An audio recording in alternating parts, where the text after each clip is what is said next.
घर में आलू और अंडा हो तो एक दफ़ा ये रेसिपी ज़रूर बनाएं। बिस्मिल्लाहिर्रहमानिर्रहीम। अस्सलाम वालेकुम। कैसे हैं जी आप सब। मैं हूं फ़िज़ा और वेलकम करती हूं आपको लाजवाब पकवान में। लाजवाब पकवान में आज मैं आपके साथ आलू और अंडे की ऐसी ज़बरदस्त किस्म की रेसिपी शेयर करने जा रही हूं जो आज से पहले आप लोगों ने कहीं भी ना रेस्टोरेंट्स में और ना ही घर में कभी बनाई हो। यकीन करें बच्चों की ये फेवरेट रेसिपी है। चिप्स आपने बहुत सी किस्मों की खाई होंगी लेकिन ये चिप्स की रेसिपी बिल्कुल नहीं है। ये बिल्कुल डिफरेंट किस्म की यूनिक और न्यू पोटैटो और अंडे की रेसिपी है और सर्दियों में तो ये बहुत ही अच्छी है। तो चलिए वीडियो को स्टार्ट कर लेते हैं। बिस्मिल्लाहिर्रहमानिर्रहीम। सबसे पहले आपने इसको बनाने के लिए लेने हैं आलू। लंबाई वाले जो बड़े साइज़ के आलू होते हैं हमने वो वाले आलू लेने हैं और उनको हमने कर लेना है अच्छे से वॉश। अब यहाँ पर मैं जो कटिंग कर रही हूँ मैं छिलके समेत कर रही हूँ क्योंकि मैंने सिर्फ आजकल जो आलू आ रहे हैं उसको सिर्फ खुरचने की ज़रूरत होती है, इसके छिलका उतारने की ज़रूरत नहीं है। और आपने इस तरह से आलूओं की कटिंग कर लेनी है।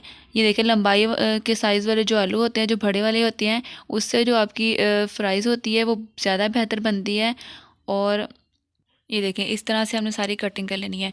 आप अपनी मर्ज़ी के मुताबिक जितनी क्वांटिटी में आपने बनाने हो उतनी क्वांटिटी में आप आलूओं की जो क्वांटिटी है वो ले लीजिएगा। कटिंग करने के बाद अब हमने इसको एक कढ़ाई में ऐड कर लेना है और इसमें हमने डालने हैं 2 अंडे। फ्राइज़ को हमने कढ़ाई में डाल लेना है और उसको इसमें डाल देने हैं अंडे और इसमें फिर बाकी के मसाला जात ऐड करते हैं। 1 टेबलस्पून नमक, 1 टेबलस्पून हमने इसमें ऐड किया है सूरज मिर्च पाउडर, हाफ़ टी स्पून हल्दी पाउडर, हाफ़ टी स्पून गरम मसाला पाउडर और हाफ़ टी स्पून ही मैंने इसके अंदर ऐड किया है खुश्क धनिया पाउडर। अब मैं इसके अंदर ऐड करूँगी थोड़ी सी अजवाइन क्योंकि इससे आपका जो स्नैक्स होंगे या जो फ्राइज़ होगी बहुत ही चटखारेदार और मज़े की बनेगी। अब हमने इसके अंदर ऐड किया था मैदा। मैदा को ऐड करने के बाद इसको हम हाथों की मदद से अच्छे से मिक्स कर लेंगे क्योंकि जो आलू होते हैं वो थोड़े से लिक्विडी होते हैं इसलिए हमें पानी बिल्कुल भी ऐड नहीं करना है इस रेसिपी के अंदर। मैदा अच्छी तरह से खुद ब खुद ही साथ अटैच हो जाएगा और इस तरह से उनके क्रम्स बन जाएंगे। देखिए इस तरह से आपने अच्छी तरह से इसको मिक्स कर लेना है। और अब एक कढ़ाई लेते हैं जिसके अंदर हमने ऑयल डालकर इसको अच्छी तरह से गर्म कर लिया है। गर्म करने के बाद फ्लेम को हमने बिल्कुल मीडियम कर दिया है और इसके अंदर एक एक करके सारी जो फ्राइज़ हैं वो ऐड करते रहेंगे। अच्छी तरह से हमने पहले मिक्स करना है उनको, फिर एक एक करके ऐड करना है। अब आपने इसमें में ये गलती बिल्कुल भी नहीं करनी कि आपने काफ़ी सारी फ्राइज़ इकट्ठे ऑयल में ऐड नहीं करनी।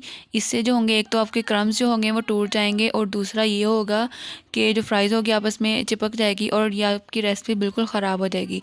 इसको आपने एक एक करके ऐड करना है। फिर आपने 2 मिनट तक बिल्कुल भी इसको नहीं हिलाना ताकि अच्छे से इनकी सेटिंग हो जाए। और ये इसके बाद हमने इसको हिलाना है और इस तरह से उलटते पलटते हुए हमने इनको फ्राई कर लेना है। ज़्यादा डार्क कलर नहीं करेंगे क्योंकि जब ज़्यादा डार्क कलर हो जाता है तो जी चीज़ का जो टेस्ट होता है वो ख़राब हो जाता है और साथ में लुक भी इसकी अच्छी नहीं आएगी। अब ये देखें सेकंड दफ़ा दोबारा हमने उसी ऑयल में एक एक करके सारी फ्राइज़ को डाला है और फ्राई कर लेंगे। ये बिल्कुल डिफरेंट और न्यू किस्म की रेसिपी है। आपने फ़्राइज़ बहुत सी किस्म की खाई होगी लेकिन आपने पहले कभी भी फ़्राइज़ में अंडा नहीं ऐड किया होगा। इस तरह से ऐड करने से आपकी जो फ़्राइज़ में एक तो सर्दियाँ हैं, अंडे वैसे भी आपकी हेल्थ के लिए बहुत अच्छे हैं। साथ में गर्मा गर्म फ़्राइज़ जब आप उनको बच्चों को या फिर घर वालों को बनाकर खिलाएँगे तो उनको बहुत मज़ा आएगा। शाम के वक़्त आपका चाय के साथ कुछ खाने का दिल करता है तो एक दफ़ा इस रेसिपी को ज़रूर ट्राई करें। बिल्कुल डिफरेंट किस्म की और अमेजिंग टेस्ट आएगा। ये तो चलें जी, हमारी जो रेसिपी है पोटैटो की और अंडों की ये बिल्कुल तैयार है। रेसिपी पसंद आई हो लाजवाब पकवान को ज़रूर सब्सक्राइब कीजिएगा। और आप वीडियो देखते देखते यहाँ पर पहुँच गए हैं तो एक दफ़ा वीडियो को लाइक कर दें, अपने फैमिली और फ्रेंड के साथ ज़रूर शेयर किया करें। और अगर आपको लाजवाब पकवान की रेसिपीज़ अच्छी लग रही हैं तो उनको अपने फैमिली और दोस्तों के साथ ज़रूर शेयर किया करें। इंशाल्लाह मिलती हूँ आपके साथ एक और नई वीडियो के साथ। अपना बहुत सारा ख्याल रखिएगा, मुझे भी दुआ में याद रखिएगा। अल्लाह हाफिज़, अल्लाह नेगेबान।